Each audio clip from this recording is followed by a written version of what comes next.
Sleep all night, out all day. Well, I know where you're going. I don't think you're acting right. You don't think it's showing.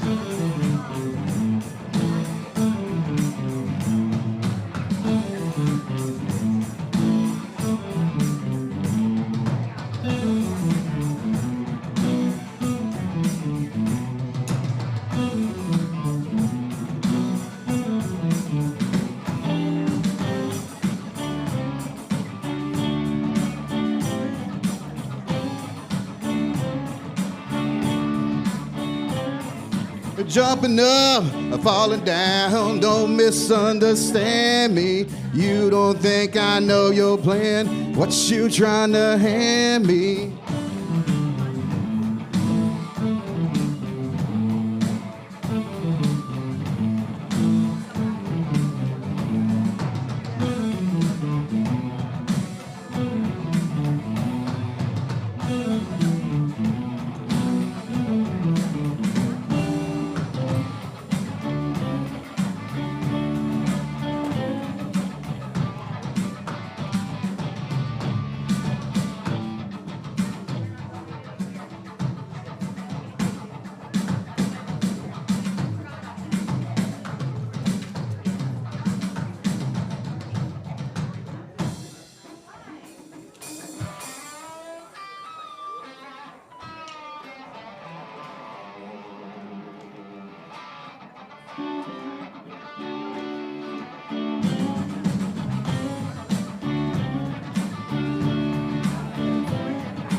Out all night, sleep all day. I know what you're doing. If you're gonna act that way, I think there's trouble brewing.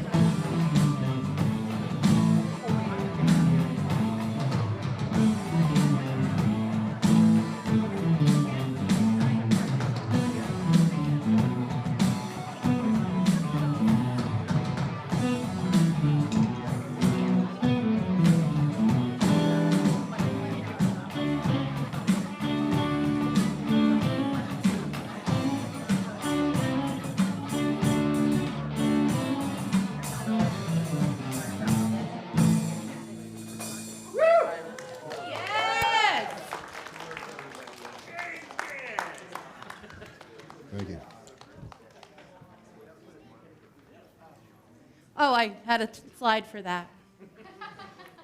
Cool, huh? Welcome to the Unitarian Universalist Church of Chattanooga. I am Reverend Mandy. My pronouns are she, her. And today I am the gardener of this community. We are celebrating Earth Day. We're celebrating something a little different. We're asking a question. What would happen if the earth tamed you? What would happen if you became connected and built a relationship of deep, loving nourishment with the earth, and it came naturally? We're going to talk about loving our mother in a different way. And it's also something called a multi-generational service, so there's going to be a lot of music, a lot of stories, a little bit of me preaching, but it's going to be kind of a fun day. I want people to feel welcome to get up and move around if you need to. I want to point out that the exit is right here. There's another exit at the back. Towards that back exit is where our restrooms are. And in case of emergency or anything like that, be kind to each other and help each other out, all right? And with that, let's start our service. This land sits on a place that isn't necessarily ours, so we acknowledge that at the beginning of service. At UCC, we acknowledge that our church sits on Cherokee, Muskogee, and Yuchi land. We also covenant together. We don't have a covenant with some higher being or purpose. We have a covenant with each other to get along and create beloved community. Please join me in reading that covenant. We journey together, bound in the interdependent web of existence. We embrace diversity, own our conflicts, and assume good intentions. When we fail, we begin again in love. Justice and compassion shall be our watchwords, and beloved community our goal. And now I would like to invite David up to help lead us in reading our chalice words. Oh, the Leviathan, excuse me. If you could come forward and lead us in the chalice lighting words, friend. Leviathans forever. Here you go. All right, I'll light it and you read the words. Join along with them. Truth and the warmth of love, together to seek, to sustain, and to share. And the day the lights went out. Hold on. I'm going to use the fancy electric lighter. Thank you, David. Appreciate you. And then I'm going to go ahead and take that. You're done. You're out of. Let's just take a collective moment of silence for ceasefire in the world.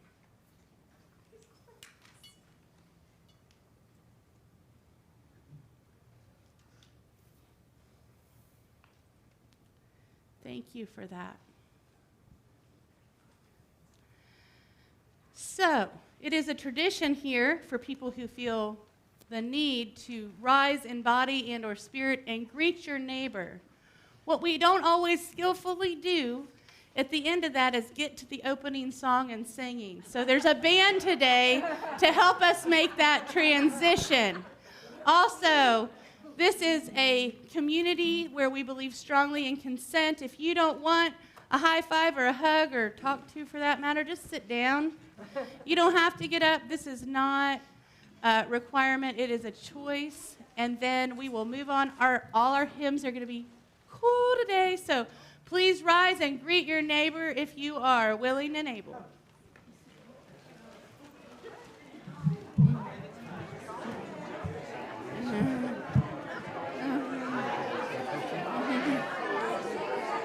Adrian Hey and Christian. there. Good morning. Adrian. You ready? Do you see in the order of service where you are? Okay.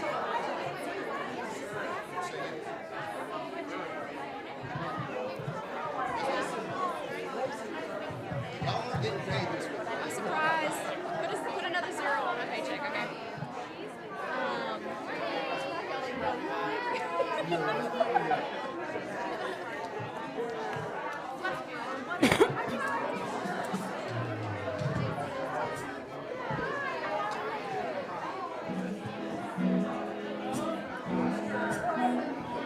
Please join us.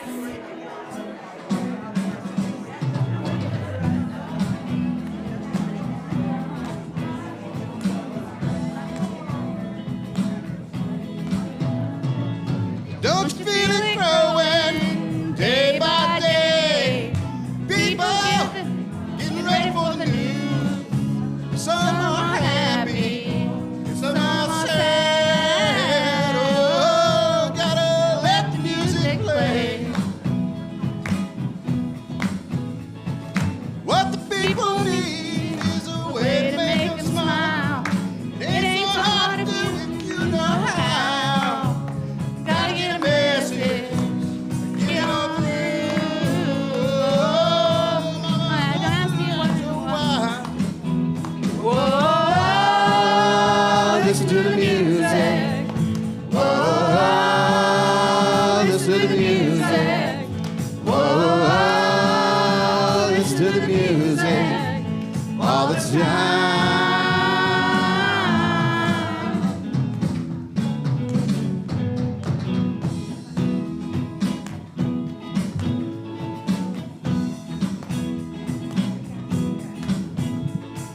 Well, I know you know better everything I say. Meet me in the country for a day. We'll be happy, then we'll dance. Oh, gonna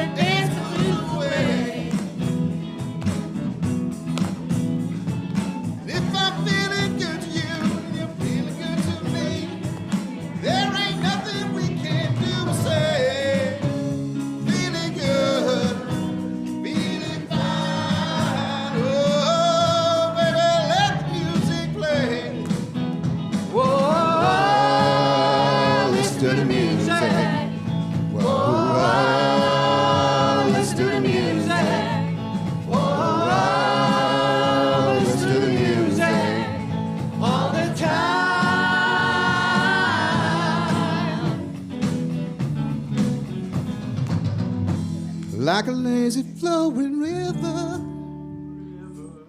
surrounding castles in the sky. And the ground is growing bigger.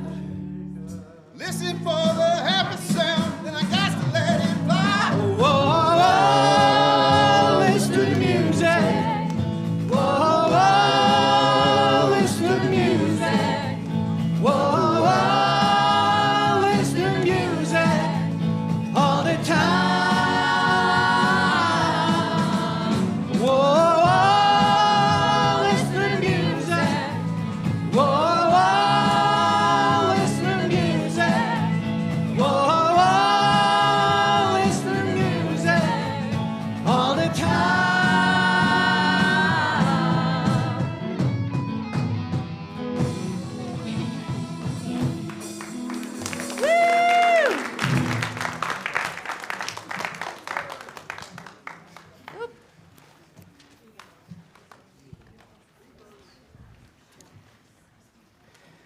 So it occurred to me that I changed how we were doing joys and concerns to dropping rocks in water, and I've never taught y'all how to pick out a rock. Who likes rocks? Okay. Who likes rocks? Yes, yes, yes. So, this is a story that our family read a lot because we were something back in the olden days when I had time called rock hounds. And rock hounds would go out and search the ground for pretty sparkly rocks, the perfect rock. And every time the movers would show up, they would ask me, "Do you want all those rocks?" And I would say, "Yes, yes, I do," to which they would groan. I have one rock on my front porch that I've had since my spouse and I moved to New Mexico when we were only married 4 years, and it's been on my front porch ever since. It was not a small rock, but this is how you pick a rock out. Okay. Everybody needs a rock. I'm sorry for kids who don't have a rock for a friend. I'm sorry for kids who only have tricycles and bicycles and horses and elephants and goldfish, the room at the playhouse, fire engines, wind-up dragons, and things like that. If they don't have a rock for a friend, I'm sad for them. That is why I'm giving them my own 10 rules for finding a rock. Not just any rock, I mean, a special rock that you find yourself and keep as long as you can, maybe forever. If somebody says, "What's so special about the rock?" don't even tell them. I don't. Nobody's supposed to know what is special about another person's rock. All right, here are the rules. Ready? If you can go to a mountain made out of nothing but 100 million small, shiny, beautiful, roundish rocks, but if you can't, any place will do. Even an alley and even a sandy road. Rule number 2, when you're looking at rocks, don't let mothers or fathers or sisters or brothers or friends or even best friends talk to you. You should choose the rock when everything is quiet. Don't let the dogs bark at you or bees buzz at you. But if they do, don't worry. The worst thing that you can do is go rock hunting when you're worried. Rule number 3, bend over. Bend over more, even more. You have to sit on the ground if you can't reach it, with your head almost touching the earth. You have to look at a rock right in the eye. Otherwise, don't blame me if you can't find a good one.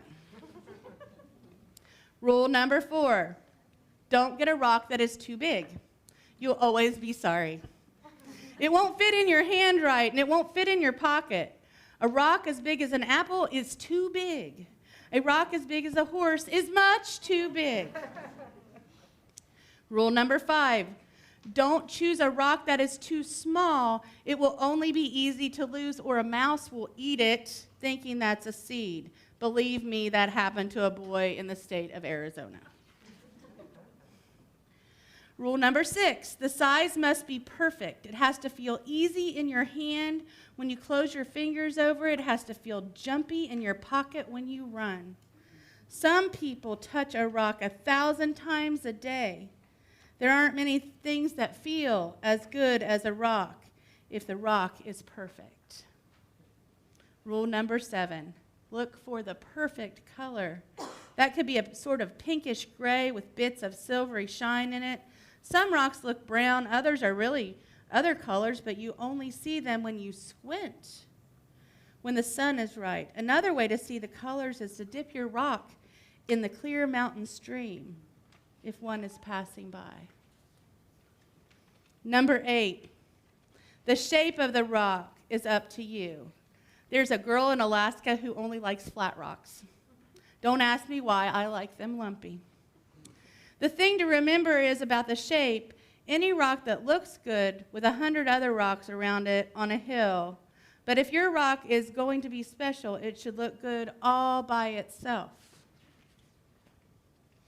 Rule number 9, always sniff the rock. Rocks have their own smells. Some kids can tell by sniffing whether a rock came from the middle of the earth or from an ocean or from a mountain where the wind and sun touch it every day for 1,000,000 years. You'll find that grown-ups can't tell these things. They just can't smell rocks as well as kids can. Number 10, don't ask anybody to help you choose. I've seen a lizard pick one rock out of a desert full of rocks and go sit alone on it. I've seen a snail pass up 20 rocks and spend all day getting the one it wanted. You have to make up your mind. You'll know. All right, that's the 10 rules. If you think of any more, write them down yourself. I'm going to go out and play a game that takes just me and one rock to play. I happen to have a rock here in my hand.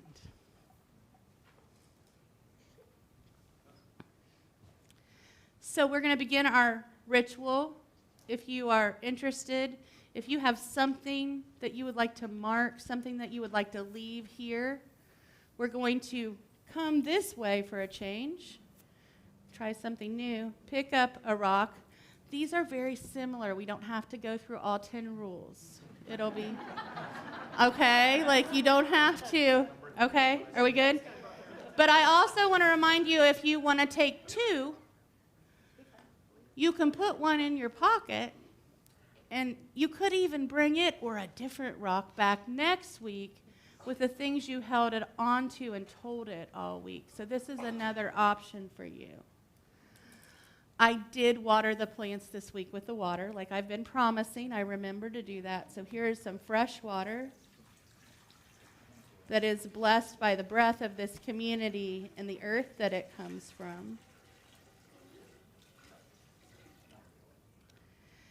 And I'm going to invite the band up to play another new cool song they wrote as we process through. I'm going to stand over there, nonchalant, waiting for hugs if you'd like one. So please line up and come through here. Oh, we need the next slide.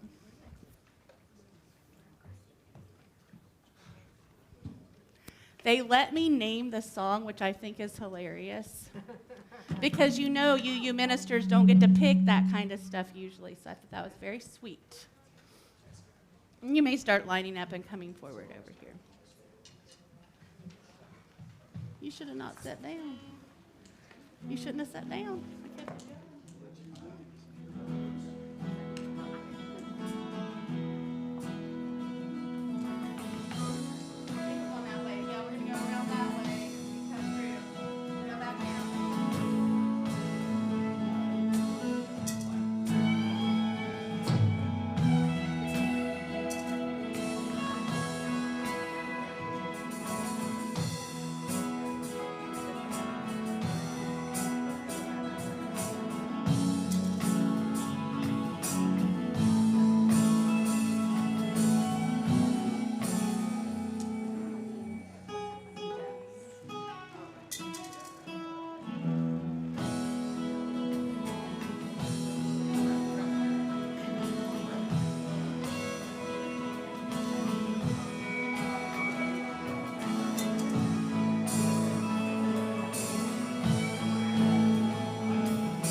lovely, huh? They sent me the song to listen to, and I listened to it a few times, and I just kept hearing this little line that life flows on in that little ending of the song. So that's why I picked the flows on. So thank you so much. And now for something we didn't, completely unexpected and exciting. So this is not in your order of service. It's a special treat. We always are flexible and doing fun stuff around here. Except I completely can't see you because of this. Hi, Hi. I'm Charla, she, her, and Layla had asked me to play this song that I wrote my first spring in the Czech Republic, and I had grown up and spent my life in the deep south, right? The furthest north I'd ever lived was Athens, Georgia. And spring would not come, and it wouldn't come, and it wouldn't come, and I cut all my hair off with toenail scissors, and my friend made an art piece out of it, and it still didn't come. And then I wrote this song, and it came. And so after the fact, we said, oh, it's a spell for spring. So here we go.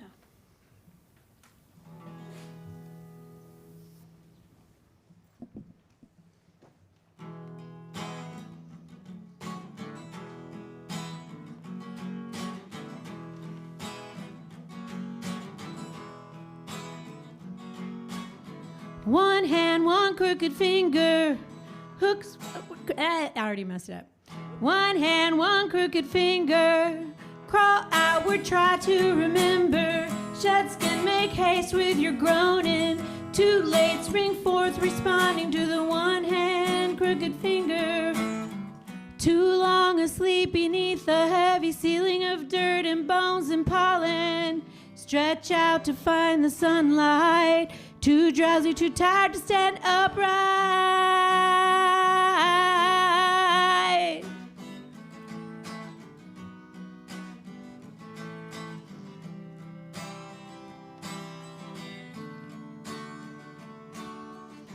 One hand, one crooked finger, hooks forward, calls up the elements, bends backward, the sap is rising.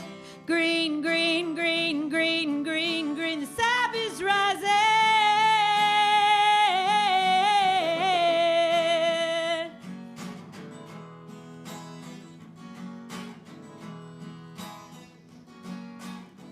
The weary weight of winter, blink once gone, try to remember when last your heart lay still in mourning. Too late, spring forth, responding to the one hand, crooked finger, conjuring earth, air, fire, water. No time for dawdling. Stretch out to find the sunlight. Too drowsy, too tired to stand upright.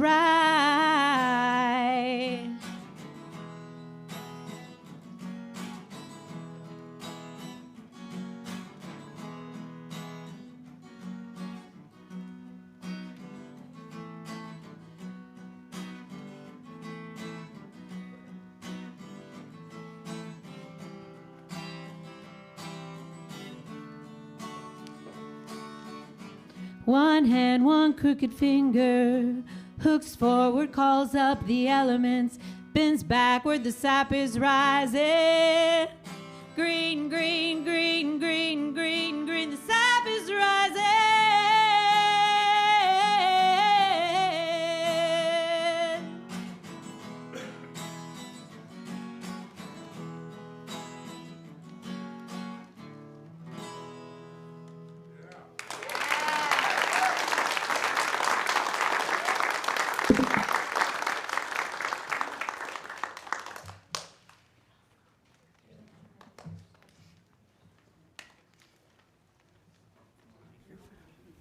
Wherever you need, and here's a microphone. If anybody needs to get up and stretch and wants to come up forward and sit on the ground for the story, you're welcome to. I've heard Sandy tell it before. It's wonderful. So come on up. Thank You need a you. little stretch. Hi. I feel like I need a chair. You guys are down there low. It's all right. We'll manage.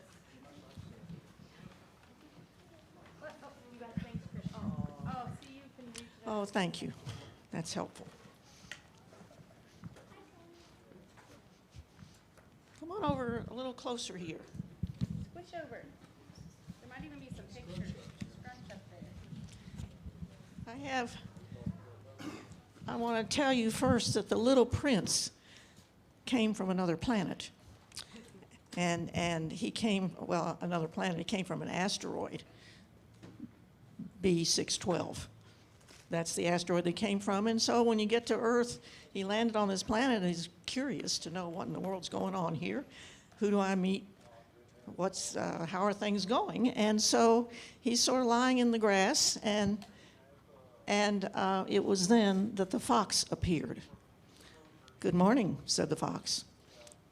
"Good morning," the little prince responded politely, although when he turned around, he saw nothing. "I'm right here," the voice said, "under the apple tree."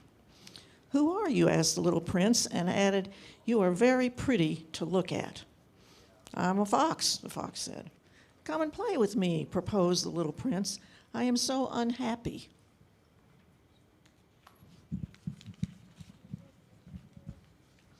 "I cannot play with you," the fox said. "I am not tamed." "Ah, please excuse me," said the little prince. But after some thought, he added, "What does that mean, tame?" "You do not live here," said the fox. "What is it that you are looking for?" "I am looking for men," said the little prince. "What does this mean, tame?" "Men," said the fox, "they have guns and they hunt. It's very disturbing. They also raise chickens. These are their only interests. Are you looking for chickens?" "No," said the little prince, "I'm looking for friends." "What does that mean, tame?" "It's an act too often neglected," said the fox. "It means to establish ties." "To establish ties?"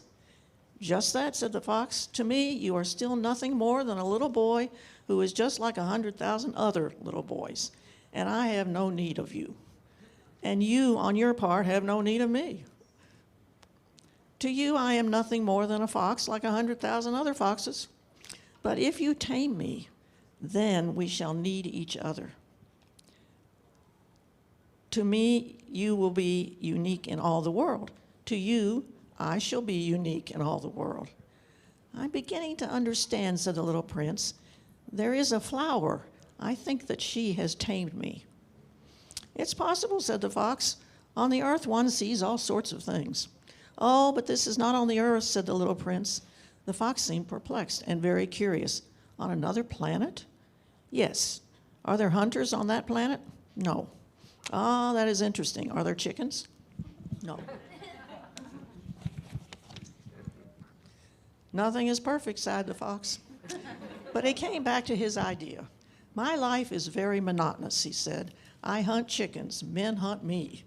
All the chickens are just alike, and all the men are just alike, and in consequence, I am a little bored. But if you tame me, it will be as if the sun came to shine on my life. I shall know the sound of a step that will be different from all the others. Other steps send me hurrying back underneath the ground. Yours will call me like music out of my burrow. And then, look, you see the grain fields down yonder? I do not eat bread. Wheat is of no use to me. The wheat fields have nothing to say to me, and that is sad. But you have hair that is the color of gold. Think how wonderful that will be when you have tamed me. The grain, which is also golden, will bring me back the thought of you, and I shall love to listen to the wind in the wheat." The end. Are you tamed? Maybe. Yeah. Okay, you can go back to your seats. Thank you. Thank you. All right, we're staying up here, so thank you so much.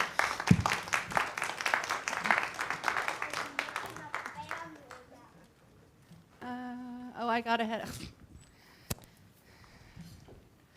So I'm going to keep it relatively tame today.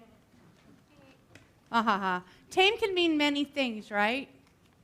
And my belief system personally, and we're all here on a journey of personal beliefs and establishing what those beliefs are together and separate in all the ways we do around here. What we don't do is tell others what they need to believe. We let them figure it out for themselves, but it is also kind of an opportunity to be thoughtful. And so I've been thoughtful about the word tame. I walked into the book group that was happening where everybody was sitting around talking about their most formational books, and I swear I walked into church around here. This church has, in the words of the book, tamed me. I adore it. It is something unexpected. It's a relationship with a place.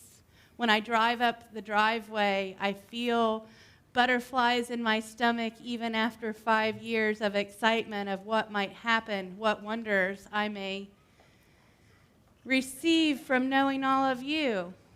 My theology is what some might call relational. I believe that in the spaces between relationships, between a person and another person, a person and a pet, a person and the sky and the sky, I don't know. That something magical is there. We call it love again a lot. Some people call it God. It's the closest anything comes to me that would earn a name called God.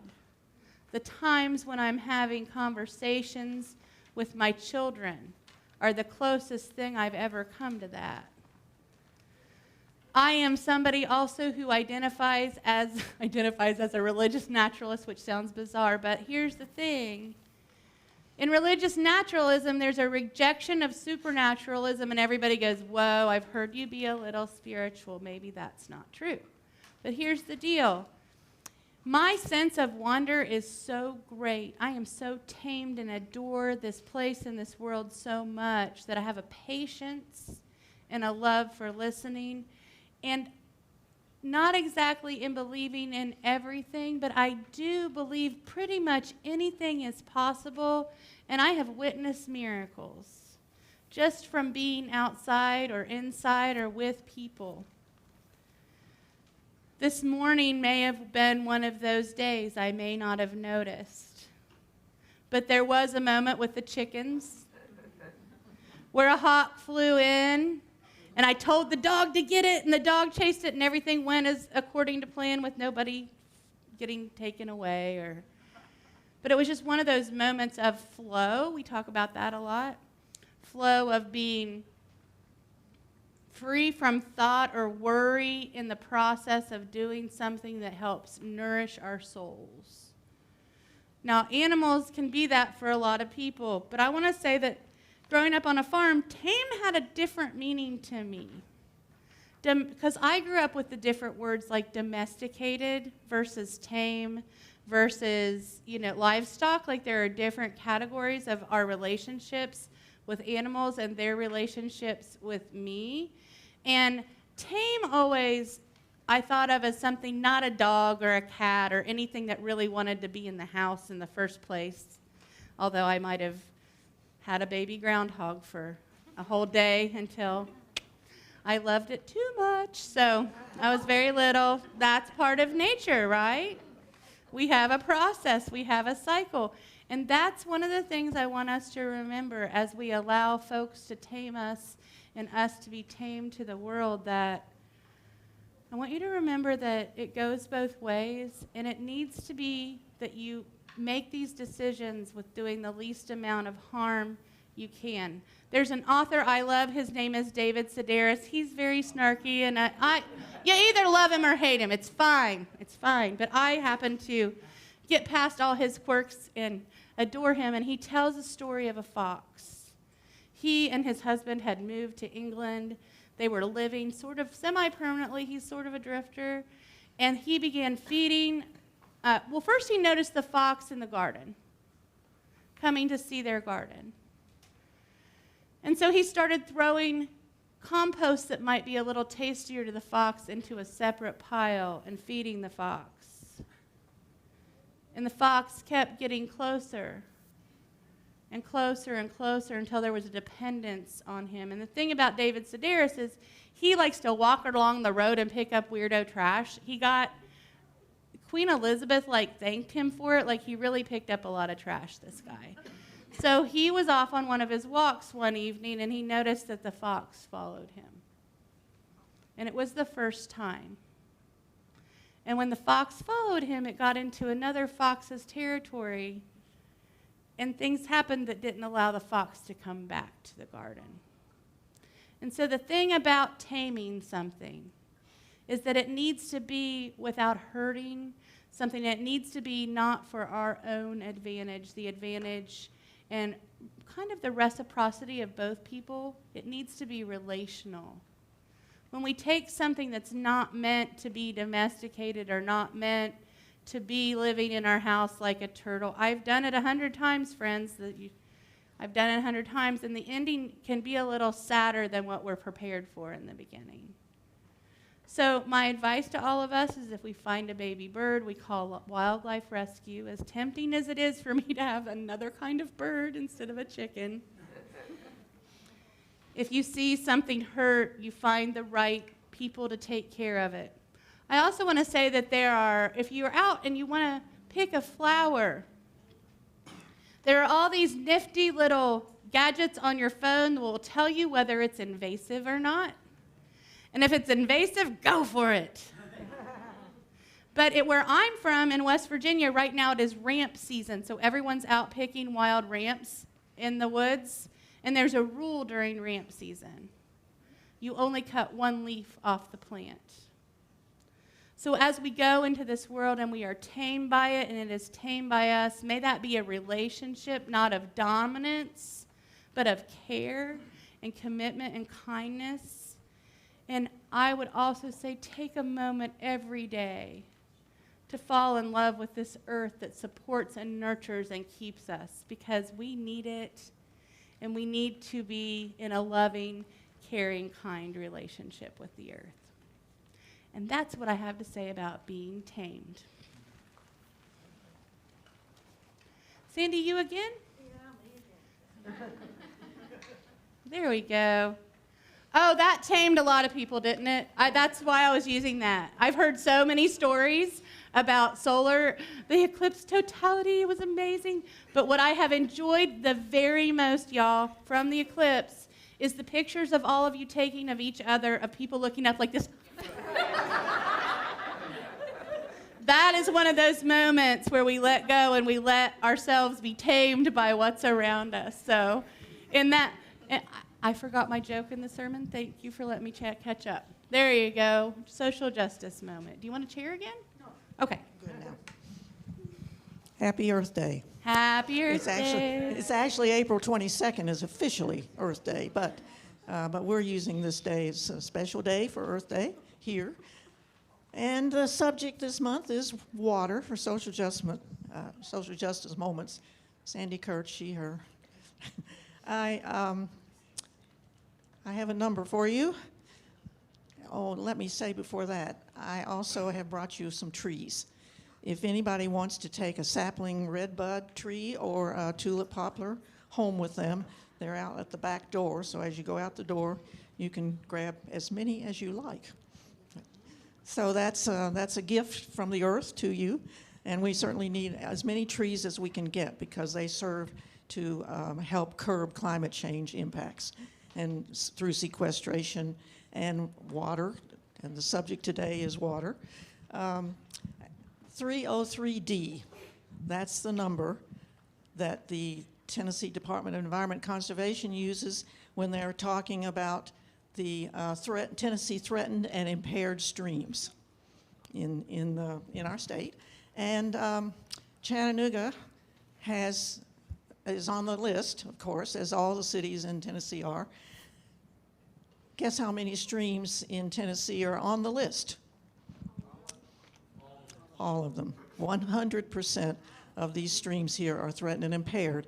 And it's often because of sedimentation, come from flooding and irresponsible development. Could be farming sometimes, agricultural pathogens, that fecal coli, wastewater things that get into the water. So for all those reasons, every one of the streams in Chattanooga is on that 303D list. So if you were the little prince and you were on a strange planet, and what would be important to surviving? Clean water to drink, right? And enough water to grow things. So those would be important. Today, according to the World Bank, about 10% of the 1 billion migrants leave their homes because of water deficits. There's no legally recognized status for a climate refugee, so there's no legal right to asylum in the United States. Climate change is contributing to water stress because of scarcity or flooding or a combination of both. And migrants are moving to cities that may have inefficient water infrastructure, and that puts pressure on the cities to spend money, taxpayer money usually, on water resilience. We're gonna need more of that. So here in Tennessee, we are a prime spot for environmental refugees, actually, because we have plenty of water. We live in a semi-tropical rainforest. We also won't be seeing sea level rise because we don't have a sea. And we won't be seeing extra salinity in the water. That happens on the coastlines. When the water rises, it creeps in onto and gets into the fresh water. So some of your fresh water is turning more salty in places along coastlines. So what's more likely here is flooding. From those catastrophic storms that we have seen are now coming. So we need better water practices, such as reducing water demand, recycling wastewater, harvesting stormwater, and redesigning urban areas. See, wetlands are like sponges. If you have a whole bunch of sponges, they soak up the water, the heavy water, when it comes in these catastrophic storms. So these are good places for water to go and allow it to sink down in before it comes into your home or your basement, and low-lying areas. And yet, because of the Supreme Court decision, the EPA has narrowed their definition of what is a wetland. And nowadays, the new term is that in order to be called a wetland, that would require some permits and jurisdictional caretaking for the wetland. They have said that it has to be connected, where you can see it, connected to a stream. That knocks out about 60% of the wetlands in Tennessee for any kind of care when a developer comes in and says, I want to build a big condo, apartment, something. I want to build that here, a big store, a big box store. Comes in and they won't have any rules that they would need to follow to protect the wetland or to mitigate for it. That is, if you have a wetland on your development and it's jurisdictional, then you are required to mitigate for it. That is, create another wetland somewhere else. And that's Tennessee Department of Environment Conservation gives out those. The Army Corps of Engineers sometimes TVA, depends on where it's located. But you have to follow some of those rules. So they've just changed the definition of a wetland, and developers don't have to worry about that. So the thing around here is the reason those wetlands will fall off the list is because we have karst topography, K-A-R-S-T, karst topography, and that means that it's there's a lot of holes in it, and when you have a wetland on top, it can be sinking. It may not be collected to a stream that you can see, but underground it seeps down in there, and it goes through sinkholes and caves and general holes, and eventually it may reach the stream. So it's, and also they have to have special kinds of plants. So those hydric soils and hydric plants may disappear as well if we don't have those called wetlands and somebody just decides to fill it in. So that is a big problem. So Tennessee legislators, having heard that new definition from EPA, just feel like they need to change the state regulation as well, because Tennessee couldn't have stronger rules than EPA even, so they could keep it, but they are trying to pass legislation that allows waterways to not, and wetlands not to be called wetlands anymore. And we thought we had beaten this rule.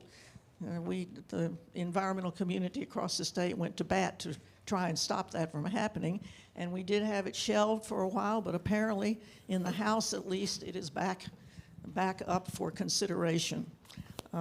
So we're going to keep on fighting, but you can talk to your legislator about these things. That is House HB 1054 is the number, and it's in the Senate. It was shelved, so hopefully it doesn't come back to. There's a mitigated wetland around here, Brainerd High School. When they built the Walmart, they had to mitigate for the wetlands that they destroyed over there, and it's behind Brainerd High School, that whole area and along the levee. So they did mitigate.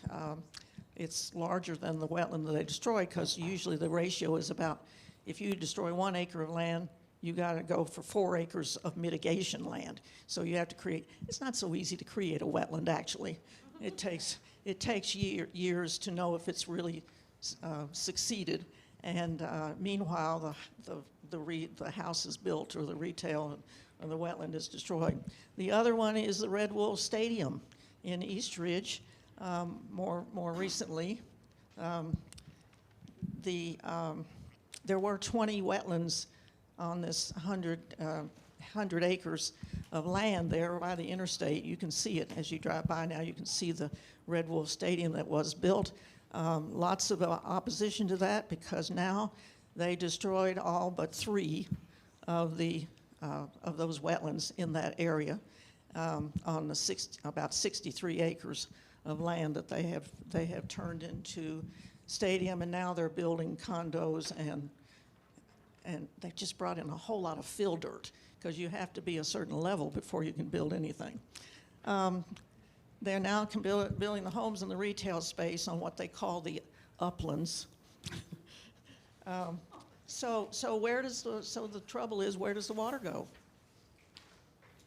So when you know catastrophic storms are coming and will cause huge amounts of water flooding in this whole region, how would you get ready to save life? Last week I talked about social justice for fish, indicator species, but wetlands are nature's nursery, really, where so much wildlife begins, and the food for lots of wildlife and plants as well. So the answer really is, I think, let's create more wetlands and keep the ones we have. Don't give them away. Thank you.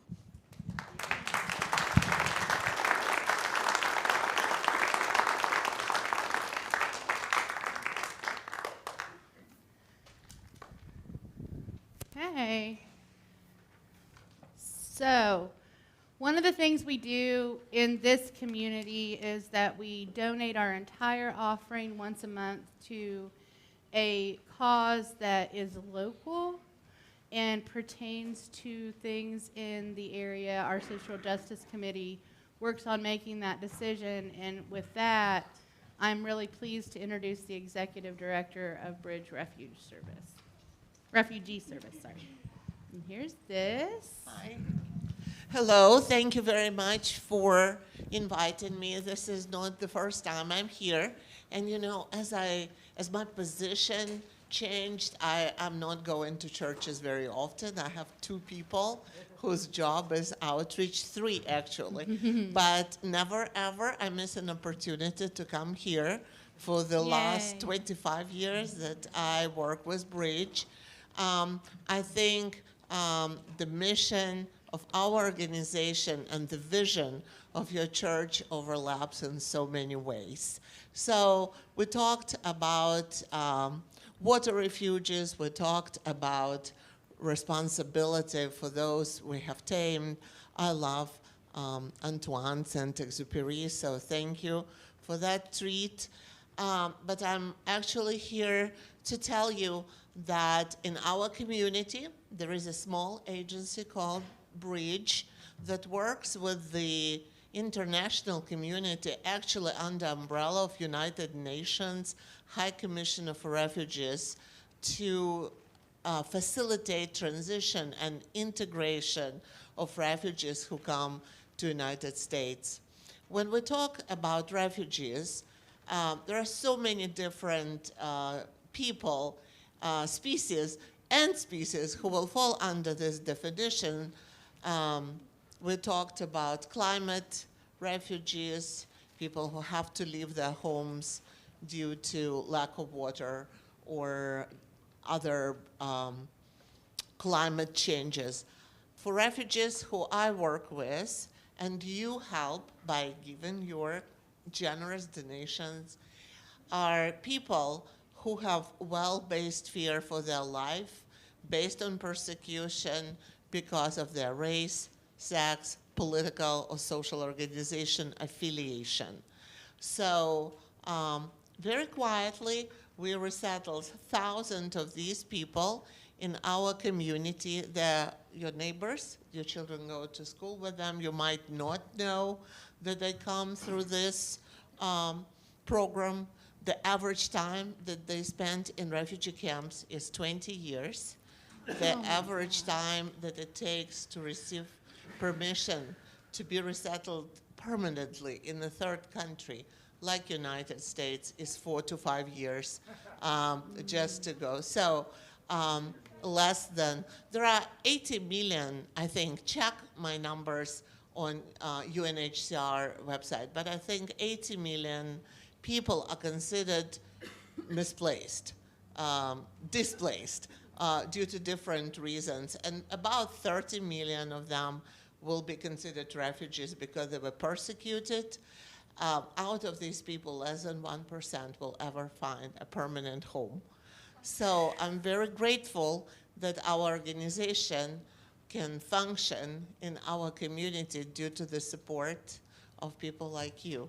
If you ever want to get involved, we have Facebook, we have Instagram, and you can easily find us and easily connect with us. Again, thank you so much for years of support. Thank you. Thank you.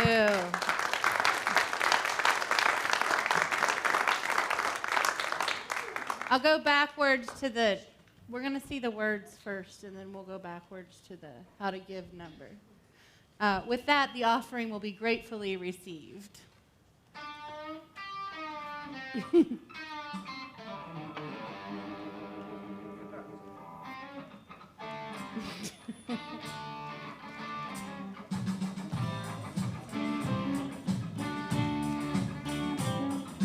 Grab your wallet, write that check. Bridget needs your money. Refugees are for a life that's safe and sunny.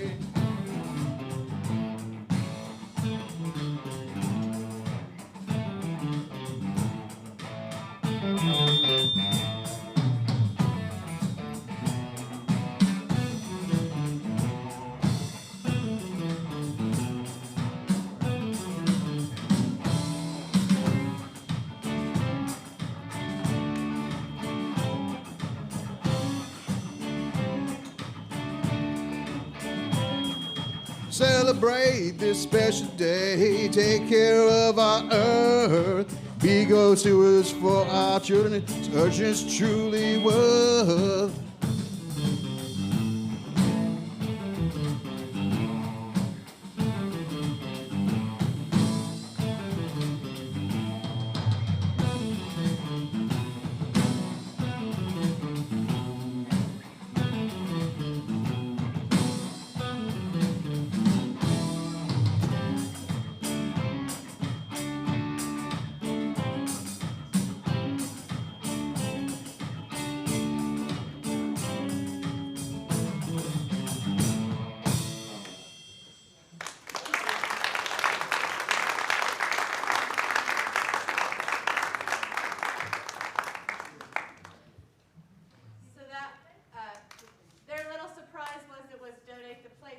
play on fourth Sundays, so they changed all that. So another round of applause for our band.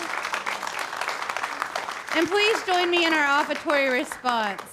We give these gifts freely, committed to our mission to care, create beloved community, awaken hearts and minds, resist injustice and act with compassion, embrace life and care for the earth. To this work, we dedicate our offerings. Oh, there we go.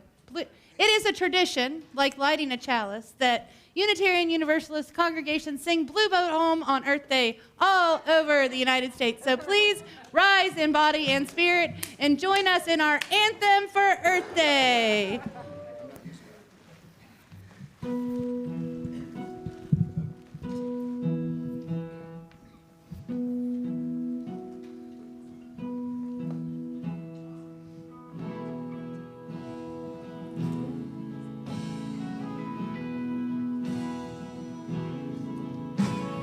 Far below me I feel no motion, standing on these mountains and plains, far away from the rolling ocean, still my dry land heart can say, I've been sailing all my life now, never harbor nor port have I known, the wide universe is the ocean I travel, and the earth is my blue boat home.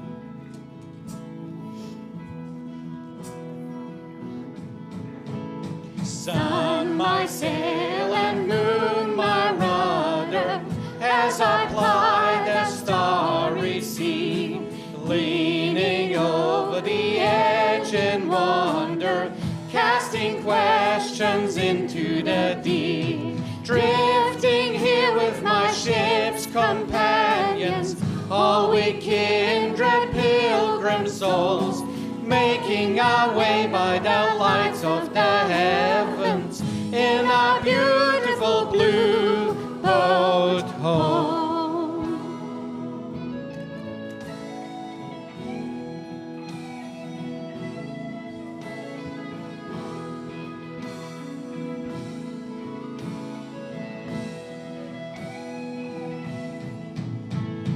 I give thanks to the waves upholding me, hail the great winds urging me on, greet the infinite sea before me, sing the sky my sailor song. I was born upon the fathoms, never harbor or port have I known, the wide universe is the ocean I travel, and the earth is my blue boat home.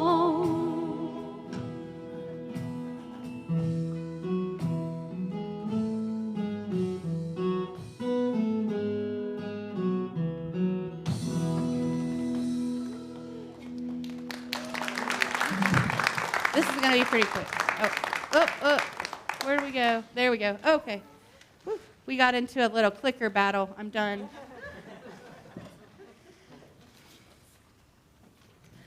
So what? So in the end of this chapter that Sandy was reading to us, that my page is no longer marked, the fox says this.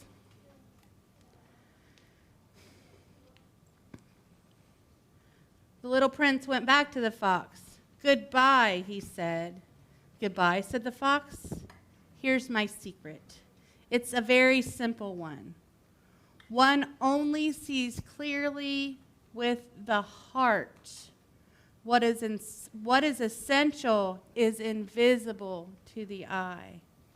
It is the time you have wasted on your rose that makes the rose so important. It's the time that we wasted on my rose, said the little prince, as to remember. Men have forgotten this truth, said the fox, but you may not forget it. You become forever responsible for that which you have tamed. You are responsible for your rose. I am responsible for my rose, repeated the little prince, so as to remember. Not so what? Please join me in the chalice extinguishing words. Oh, it's over here though. We extinguish this flame, but keep the light of truth in the world of community, the fire of commitment. Share with all the world. Announcement time again. I have 2 announcements. You can come up though. We're going to keep this really fast and short, but my first announcement is there's 2 ways to have lunch after, come on. There's 2 ways to have lunch after church. I'm sure somebody will say more about this. But upstairs there's food for people who have pledged and are members, and downstairs there's food for people who want to clean out a room and do some service for RE. So those are the basics of what's going on. And now you can tell people what's going on. Oh, with this microphone probably. No, you got Probably don't need one. Yes, you do. But I just want to remind everybody that next Sunday is the 4th Sunday, and that is the Sunday we collect food for the Chattanooga Area Food Bank. We have been doing very well this year, over 100 pounds every month when we collect. So do your part, get a couple extra cans or boxes of food, and bring them in next Sunday, and we'll take it to the Chattanooga Area Food Bank on Monday. Thank you so much. You know, we're bringing a lot of mini wheats because our kids go through stages of eating and not eating, and sometimes you have 14 boxes of something you can just bring here.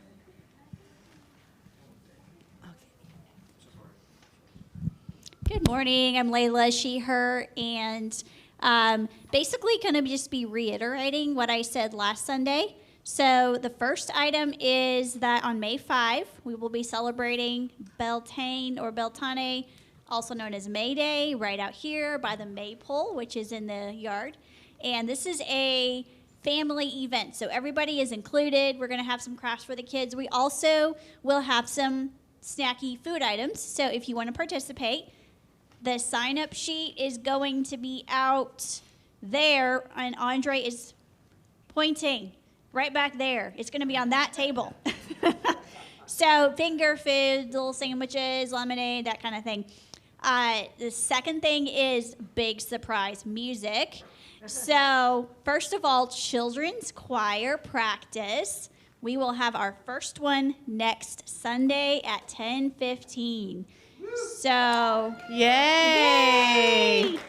No regular choir practice. It's the 4th Sunday. We will have the children's choir practice 10:15. I will be there. Where will they meet? Downstairs or up here? That is such a good question. I think we should probably meet up here. It'll be a little bit easier to kind of gather everybody around the piano and all that. So 3 to 18 is the age group that I'm kind of thinking of.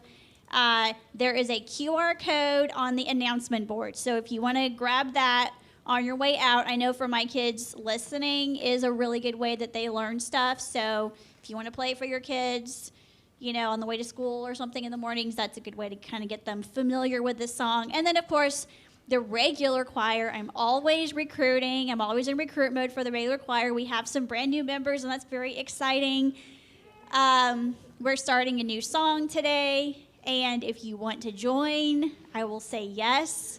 So you can email me for more information about the regular choir at music@uucc.org.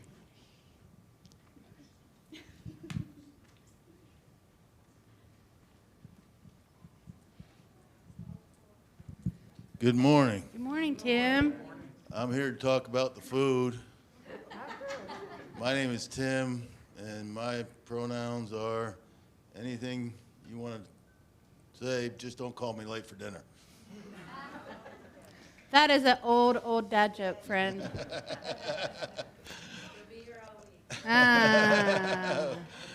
Where's the cane? Why are we having this luncheon today, and who's it for, and how did we do on our stewardship campaign? the luncheon is for those that pledged and those that are supporting and those that haven't but plan on supporting. So it's mainly everyone, I think. I hope, Yeah. right? And Jen put this together. She's over there. She just loves it when we point at her and clap. She's hiding from everyone. Anyway, I've been given explicit instructions to mention certain things.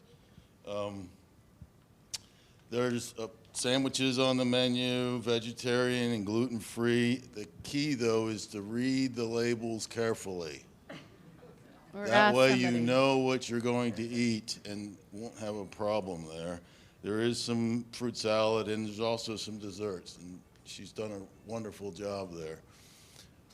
Okay, so now how this church done this year as far as our stewardship, and how different was it from last year? Not too much different from last year, although we got 6 new pledges, and there was plus and minuses on the existing pledges, and our key supporters have stepped up again this year. So although the monies are not that much different, and there's still some assumption type pledges that we're waiting to verify. Magical thinking and love. I think it's called optimism. Optimism, Okay. yes. I feel very optimistic, and I feel that the church has grown, through COVID and through last year, this same time. I'm happy to be involved in the money-making, or let's say the money-grubbing process. And it's very important that the church, for longevity's sake, keeps in mind the new members are the key. So we have 2 bobbleheads over there, and they're Reverend Mandy bobbleheads. And I like to give one away today, and that's going to be for those that have pledged and hopefully have pledged early. We'll sit down and we'll sit down after you eat. And when you eat, it's kind of a standing thing, or if you want to come back into the seats here, but there's not any specific seats out there. But in any case, during the eating process, we'll give away one of the bobbleheads. The second bobblehead will be given to the new members, and we'll have a little drawing in a week or two, maybe even kind of on the side, but I'd like to get the second bobblehead in one of our new members' hands because they're that important. So thanks, everyone. I wish Dylan was here that he could also thank you, but he's asked me as the president this year to, offer his thanks to everyone who's participated. So have fun and eat. Thank you. Yay. Really? What do you want? I'm kidding. Andre Goheen, he, him. I was just in the back room and I was looking at the Seder dinner sign-up sheets, and it looks a little bit sparse. I was encouraging people to take a look at it and maybe sign up to bring something for the Seder. Next Friday. Next Friday. Oh. Whoop. It won't spill. It's secure there. I just want to add that if you plan to come to the Seder, we'd really appreciate your signing up no later than today. We're going to start buying food next week, and we need to know how much to buy. We want to have plenty, but we don't want to have too much. So please sign up if you haven't already. It's a wonderful event, and we want you all there. Anybody else? So you can talk about downstairs? Yes, hello, my name is Camille Mason. I'm the Director of Religious Education. I'm so glad to see all of you here today. We are going to have a cleanup day downstairs in RE. Right now, the Spirit Playroom has it's been kind of our storage area since we've cleaned out the nursery, and we are going to be cleaning that room out so that it will be ready in the fall for our up-and-coming kids who are coming out of the nursery. So many hands make quick work. We have a couple of trucks that we're going to be loading things into to take to donate. So if you would like to help, we'll be there food down there, too? downstairs. Well, there's food up here. Oh, okay. Or if you brought a lunch. Either way. I was mistaken as usual. All right. Okay, Christian. Rush it and simple. First, retire your Netflix accounts and Amazon Prime accounts. Second, bring your friends to events, because this following week we have 3 events. For all of the ones, this group here, yoga to tomorrow at 6 p.m. On Wednesday, potluck at 6 p.m. And the following Sunday at 9:30 a.m. is the forum. If for some reason you want to come to any of the other events, you're definitely welcome as well. Thank you. Okay, so before we rock on out of here, I like to say that our service has ended, but our service is just beginning, number 1. Number 2, thank you for coming. Next week, I'm going to talk about the importance of sleeping in on Sunday. That makes no sense. It will be here, though. See you next week. Love y'all.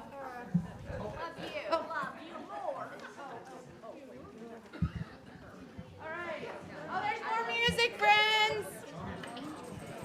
Still jam with us.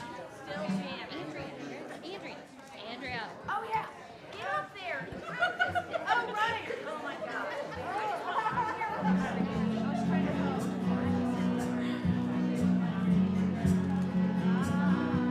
Stand up and have fun with y'all.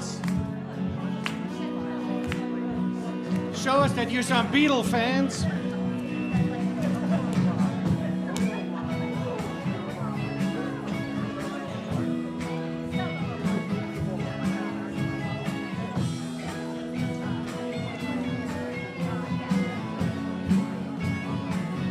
My sweet Lord, my Lord,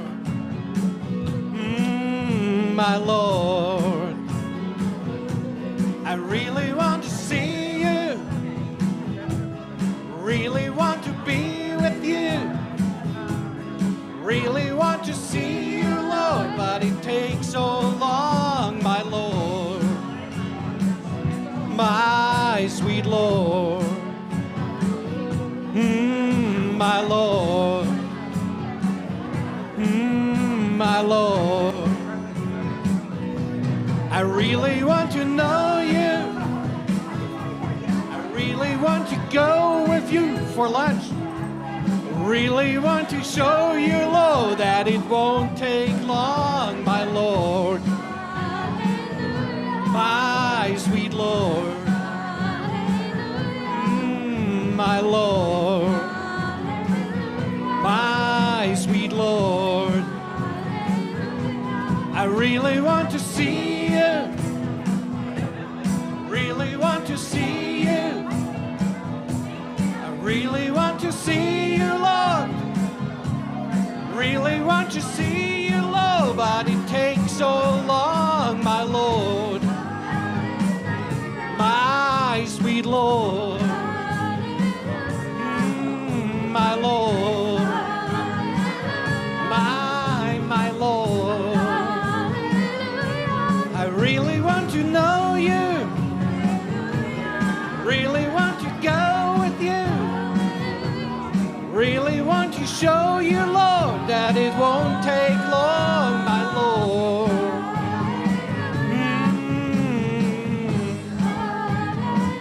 My sweet Lord, my Lord.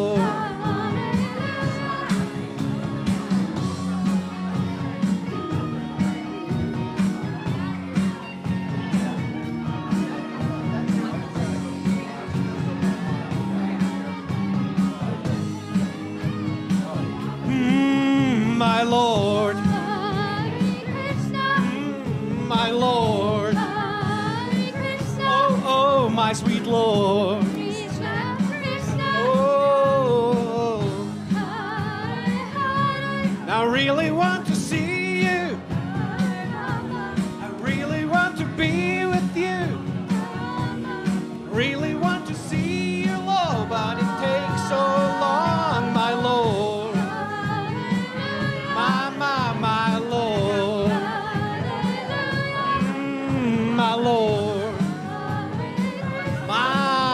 sweet Lord.